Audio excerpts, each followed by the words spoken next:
একটি আপু কমেন্ট করেছেন আপনার বাড়িতে কি কি ওয়ালমেট দিয়েছেন।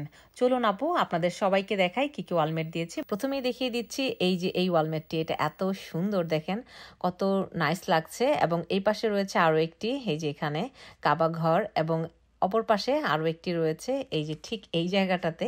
এখানেও আরেকটা কোরআন শরীফের দিয়ে দিয়েছি ওয়ালমেট, এবং এইখানে সিঁড়ির উপরে এই জায়গাটাতে রয়েছে আরও একটি ওয়ালমেট।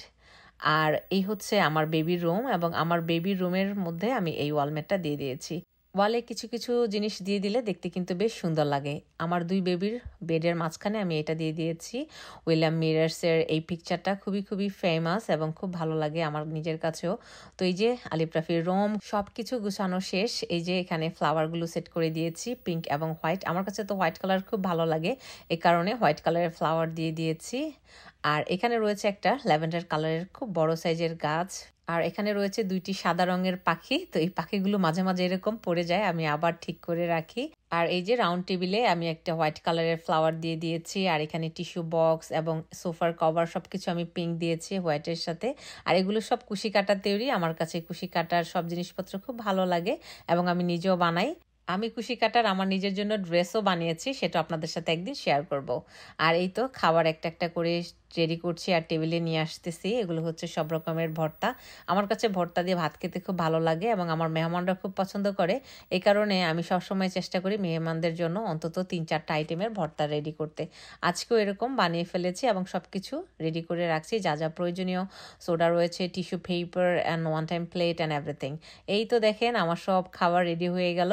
গরু, মুরগি, খাসি, চিংড়ি মাছ, পোলাও এবং 5 রকমের ভর্তা, এবং সাথে রয়েছে সালাদ। আর আজকের স্পেশাল হচ্ছে এই যে বোরহানি। এই বোরহানিটা বানিয়েছে আমার হাজব্যান্ড। সে খুব ভালো বোরহানি বানাতে পারে, বাট আমি কিন্তু পারি না। ইনফ্যাক্ট আমি ট্রাইও করি না, কারণ আমি চাই এই জিনিসটা সে যেহেতু স্পেশালভাবে বানায়, যাতে সবসময় সেই বানায় এবং আমি যাতে তার একটা আইটেম অন্তত খেতে পারি। কারণ সে রান্নাবান্না একদমই করতে চায় না এবং সে করেও না।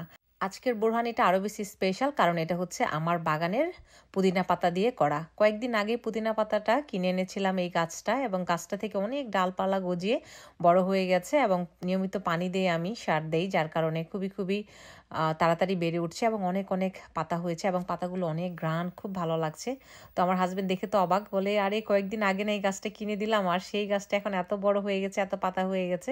আজকে শুধুমাত্র এই গাছের পাতা দিয়েই বোরহানি হয়ে যাবে। চিন্তা করা যায়, নিজের বাগানের গাছের পাতা দিয়ে আজকে বোরহানি করব। এই তো বোরহানি হয়ে গেল। তবে বোরহানির রেসিপিটা আমি শেয়ার করব, সেটা প্রায় 3 মিনিটের উপরে ভিডিও হবে। তো এখন আমি জাস্ট শর্টকাটে দেখাচ্ছি যে সে বোরহানি বানিয়েছে। এই তো আলিফ বাবু রেডি হয়ে চলে এসেছে, সবাই একে একে চলে আসছে, কারণ মেহমান আসার সময় হয়ে গেছে। এখন আমাদের খাবার দাবার এবং আমরা সবাই রেডি।